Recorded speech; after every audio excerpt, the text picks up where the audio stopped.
Teman ngopi bareng berada di kota kecil semenanjung Sulawesi tidak menjadi batasan untuk menembus dunia global. Dengan platform digital, dunia berada dalam genggaman. Itulah yang akan kita obrolkan sama-sama di Ngopi Bareng TVRI pada kesempatan ini dengan seorang pria kelahiran Gorontalo 5 Februari 1985, Iswan Febrianto. Selamat datang Kak Iswan di TVRI. Siap, makasih bro. Apa kabar? Alhamdulillah sehat. Sehat ya? Sehat sekali. Bisa minum kopi? Bisa sekali. Coba dulu, ini kopi istimewa di TVRI. Gitu ya. Saya juga mau coba, masih ada kelihatan ya teman ngopi bareng ya. Bismillah. Katanya minum kopi itu setelah minum harus ada ahnya. Oh ada. Biar mantap. Bagaimana ahnya kira-kira kayak Iswan yang tepat? Macam-macam. Gitu ya? Macam-macam. Memang setiap orang itu punya ciri khas atau saya mau bilang kekhasannya tersendiri ketika menikmati kopi. Kak Iswan ada ritual seperti itu?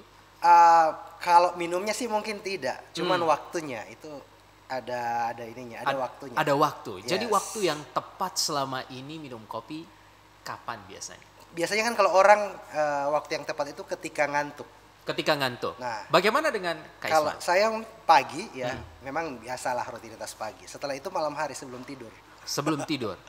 Sebelum tidur minum Sebelum kopi. tidur minum kopi. Jadi kopi tidak ada lagi efek untuk penghilang ngantuk. Jadi hanya sekedar ya untuk menikmati kopi saja.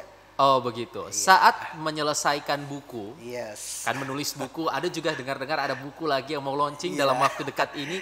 Kopi jadi teman juga Kak Iswan? Banget. Begitu Kopi ya? itu wajib ada. Porsinya bertambah atau normal? Secangkir tidak. seperti ini?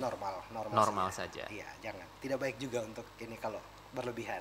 Oke, baiklah. Nah, hari ini kita bisa ngobrol soal hijrah go digital, begitu ya? Menarik. Hijrah go digital. Ini menarik sekali karena latar belakang teman ngopi bareng kita kali ini, teman ngopi bareng adalah orang yang tadinya berprofesi sebagai bankir. Berapa lama waktu itu jadi bankirnya, Kak Iswan? Kalau totalnya itu 7 tahun di 7 dua bank. tahun Iya, di dua bank jadi swasta. bankir. Yes. Kemudian hijrah Oh iya. di ini digital marketing. Boleh sebutnya digital marketing Boleh. begitu ya. Kenapa sampai hijrah? Panjang sebenarnya ininya ceritanya. Cuman biasanya saya lebih membuat simpelnya itu adalah kembali ke habitat. Kembali ke habitat. Kembali ke habitat. Karena memang kan basic saya sejak kuliah itu kan di dunia seperti ini. Dunia informatika dan sebagainya. Jadi ya dulu di bank itu malah berkutat dengan akuntansi, keuangan dan sebagainya. Kemudian setelah itu 2016 baru memutuskan oke, mungkin sudah saatnya saya harus Hijrah? hijrah Oke. menggunakan basic ilmu saya dan juga biar lebih bebas mengatur waktu. Betul. Nih tahan dulu, saya agak curiga. Jangan-jangan dulu ketika di bank ada di unit bisnisnya, marketingnya, di funding, di lending. Karena kan kalau bicara soal marketing Iya, itu iya. orang bank pasti orang-orang yang ada di lini bisnis ya, yang orang ketemu lending, nasabah, funding, orang yes. lending, funding, jualan deposito, kan begitu ya, teman Iya, ngopi iya. bareng. Bagaimana dengan Kak Iswan? Apakah ada di situ dulu? Justru saya sebaliknya. Oh begitu. Iya, jadi waktu 7 tahun saya di bank, artinya di dua bank ya, 7 tahun di dua bank. Saya menghindari unit bisnis yang ada penjualannya. Oke. Jadi pokoknya marketing, entah itu nanti funding ataupun lending, saya menghindari. Pernah ditawari? Pernah ditawari, saya nggak mau. Menolak ya? Menolak. Saya lebih nyaman di belakang meja. Mhm. Jadi accounting, back office, bahkan di bank pertama itu terakhir jadi auditor. Auditor. Nggak ada sama sekali untuk penjualan. Dunia marketing tidak ada dalam kamus saya dulu. Ketika ada di bank begitu ya. Iya. Dengar-dengar juga setelah pindah ke bank plat merah masih juga belum mau di unit bisnisnya. HRD-nya waktu itu ya? HRD kemudian pindah jadi di ininya juga, di accountingnya juga, back office. Pokoknya seputar operasional lah. Tidak Seputar ada bisnis. operasional. Oh begitu. Nah Kak Iswan, kalau kita lihat nih perkembangan era digital saat ini kan apa-apa orang kalau memasarkan produknya atau minimal mau menaikkan brandnya sehingga sampai di top of mind dan seterusnya, kan kita bisa memanfaatkan platform sosial media. Ada juga orang yang secara khusus misalnya memilih untuk menggunakan website dan yang lainnya. Saya mau lihat bagaimana pandangan Kak Iswan soal perkembangan digital saat ini. Oke, menarik sebenarnya, apalagi orang di Gorontalo. Jadi dunia digital marketing sekarang itu tidak sama dengan dulu.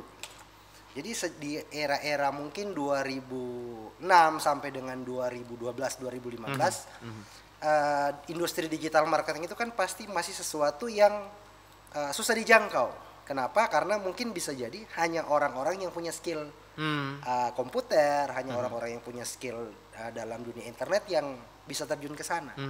Nah, berbeda dengan mulai ke 5-6 tahun ke belakang gitu. Apalagi sejak pandemi. Nah, untuk menjangkau dunia digital marketing itu mudah sekali sekarang. Bahkan orang yang tidak punya basic mungkin kuliah informatika atau mungkin sekolah SMA dia jurusan TKJ atau apapun itu bisa. Bisa ya? Iya. Paling simpel gini. Buktinya emak-emak dan sebagainya itu di handphone mereka sekarang itu kan ada Facebook. Paling simpel kalau misalnya tidak mau Facebook atau tidak mau Instagram, ada WhatsApp.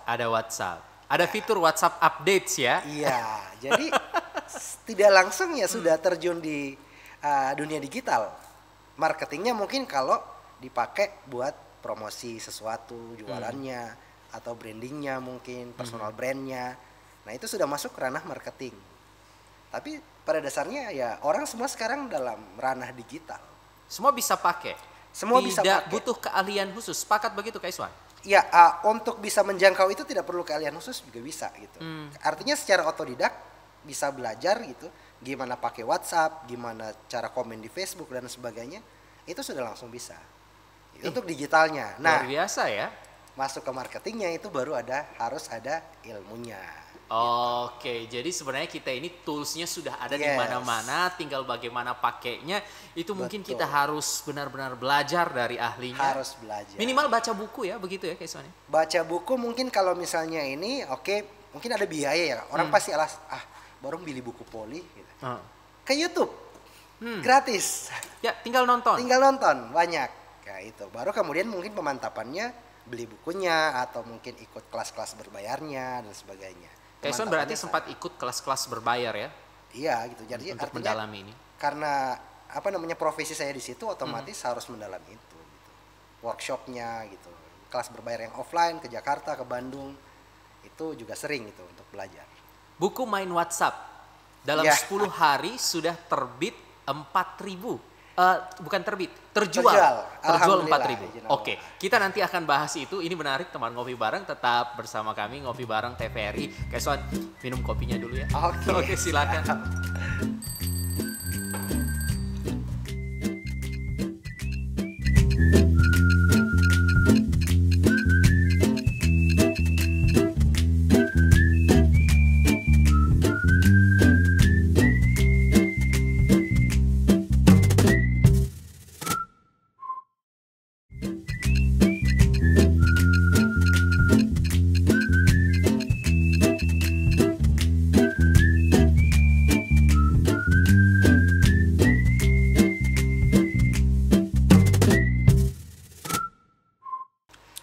Teman ngopi bareng, Iswan Febrianto adalah founder Klik Digital. Klik Digital itu adalah salah satu perusahaan digital terbaik di Indonesia. Teman ngopi bareng juga tadi saya sempat infokan kepada teman ngopi bareng bahwa Kak Iswan juga menulis buku main WhatsApp. Hanya dalam 10 hari sudah terjual 4.000 buku. Ya, bagaimana caranya? Saya penasaran. Makanya saya bilang tadi itu, untuk menjangkau digital itu mudah, semua orang bisa. Nah, pertanyaan selanjutnya adalah memanfaatkan itu untuk ya bisa jadi seperti tadi tuh, menjual sebuah produk yang bisa laku luar biasa, itu ada ilmunya. Ada ilmunya. Ya. Dan itu buku main WhatsApp itu Kak, berapa harganya waktu itu? Waktu promo di awal itu 169.000. 169.000, kalau boleh info itu tahun kapan Kak? Juni kemarin. Juni 2021. Juni 2021. Hanya dalam 10 hari. Ya, how does it work ya, begitu ya, bagaimana sampai itu bisa kejadian? Apa yang dilakukan? Jadi pertama mungkin kalau proses pembuatannya karena ada beberapa hal sebenarnya yang menyebabkan itu terjadi gitu. ya memang poin intinya adalah karena izin Allah gitu ya. Cuman ya, kan ada itu yang pertama. Ya, itu yang pertama gitu. Kemudian prosesnya itu karena orang mengenal saya itu sebagai praktisi WhatsApp marketing. Itu jadi membangun personal brand bahwa selama ini saya aktif ngulik tentang WhatsApp marketing seperti apa gitu. Di bisnis saya juga seperti apa WhatsApp marketingnya. Itu yang poin pertama gitu. Orang-orang sudah kenal itu, ya kemudian karena mereka sudah kenal saya seorang praktisi WhatsApp marketing, jadinya ketika saya menulis buku, otomatis di dalam bukunya itu apa yang saya sharing, apa yang saya lakukan selama ini. Bukan hal-hal baru begitu ya, bukan hal-hal yang asing buat Iya, justru kan gini, sebenarnya konsep ketika kita sharing sesuatu ke orang lain itu kadang karena kita tidak mau sharing kan takutnya ini hal sepele gitu ya, orang banyak so tahu dan sebagainya. Justru sebenarnya ketika dalam dunia sosial media seperti itu atau dunia internet itu kadang hal yang tidak penting itu menjadi penting, hal yang sepele menjadi lebih penting, yang tidak penting bisa menjadi penting. Ya. Melihat itu bagaimana kemudian kita menilai ini bisa penting? Ya karena tadi saya bangun personal brand dulu gitu. Jadi di Gorontalo itu sendiri saya bisa kategorikan saya masuk dunia bisnis gitu ya, apalagi di Gorontalo itu di 2016. 2016 setelah saya resign ya, setelah saya resign Oktober 2016, setelah itu saya masuk gitu ya.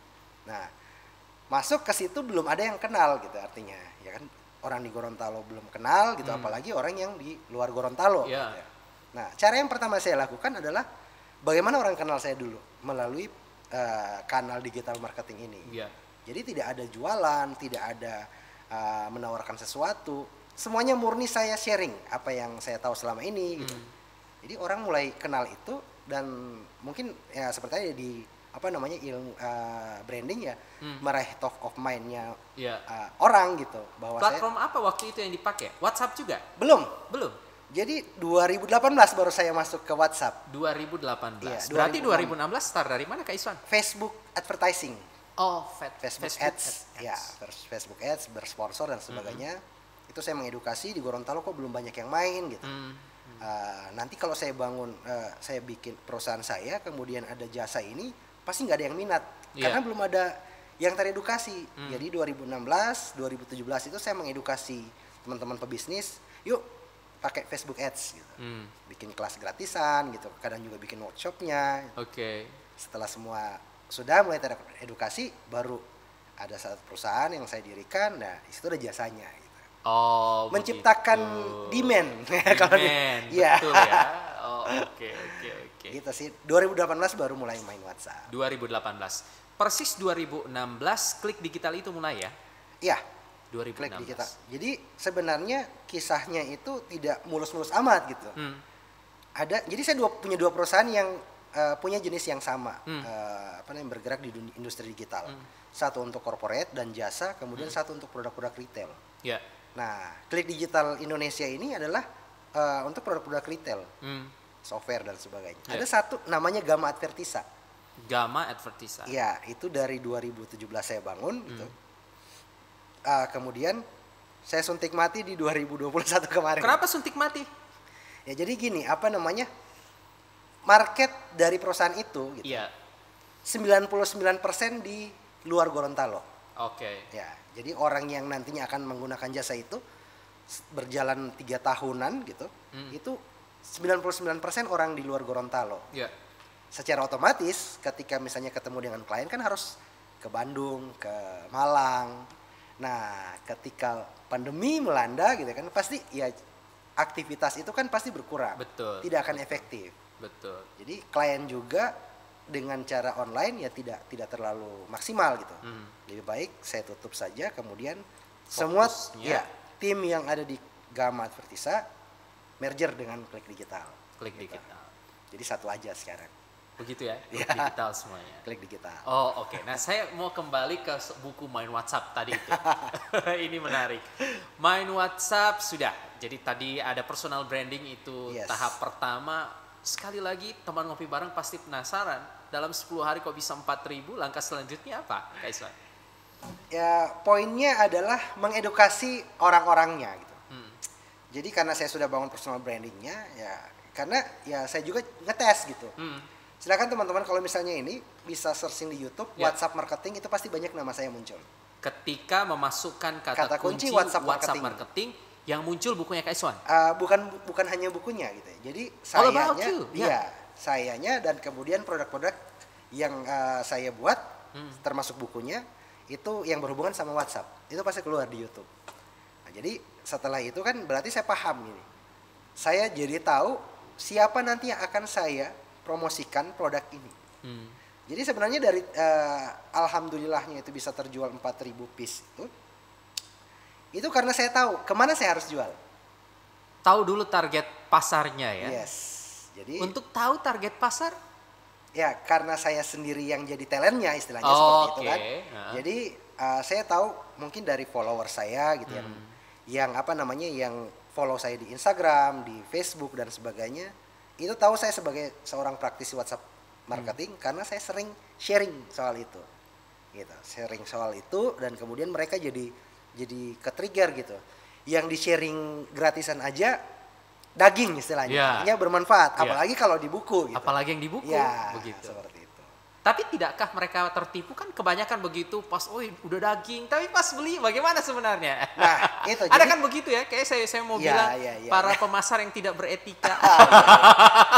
Jadi gini, kalau saya pribadi itu selalu ini untuk diri saya dan kemudian juga untuk tim saya selalu bilang, jadikan calon customer atau customer Anda, customer kita itu sebagai manusia. Jadikan mereka itu memang sebagai manusia. Mereka sebagai manusia. Bukan mesin uang. Oke, baik. Kita akan lanjut lagi. Sebelum dingin nih Kak Iswan, orang mesti minum ini, mesti habiskan. Oke, silakan.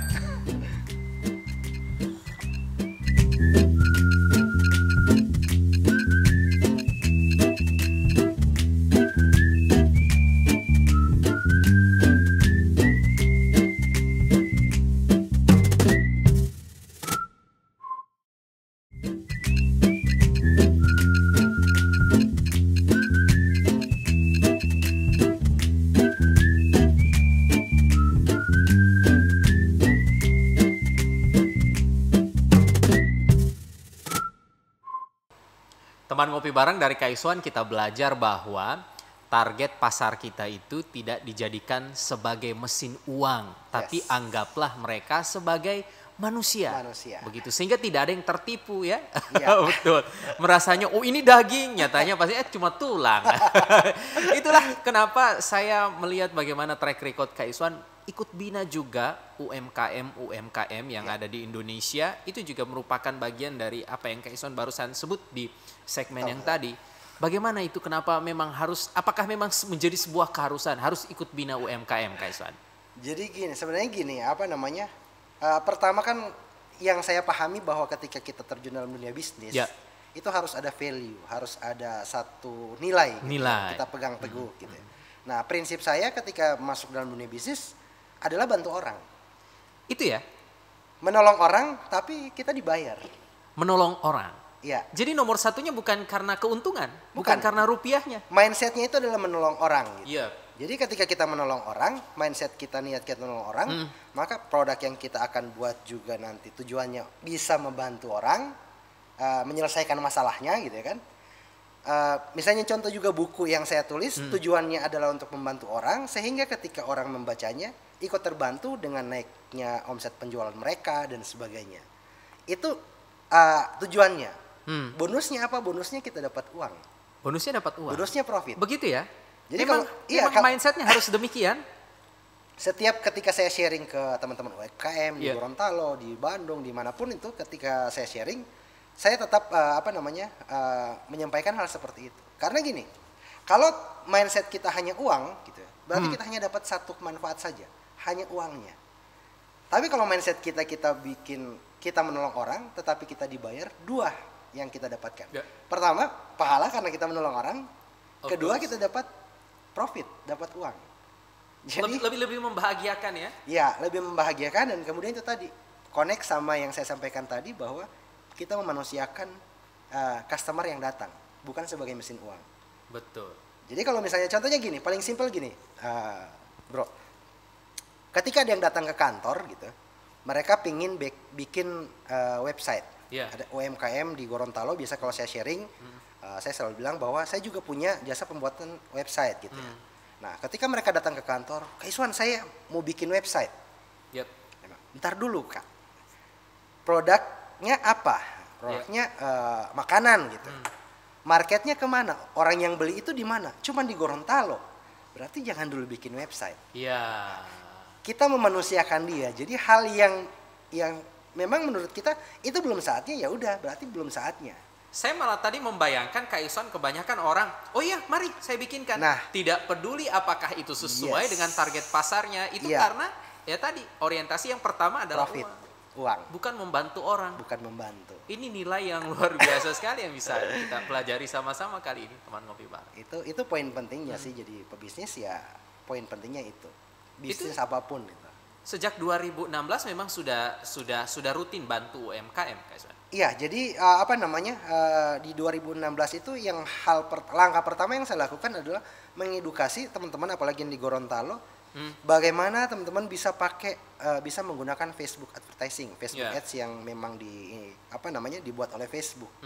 Makanya dulu 2016 sampai dengan 2018 awal itu personal brand saya itu adalah seorang Facebook advertiser. Itu dulu ya? Itu dulu. Kemudian ketika saya mulai terjun ke WhatsApp, saya sudah mulai sharing tentang WhatsApp di 2018, mulai bergeser tuh personal brandingnya ke WhatsApp marketing.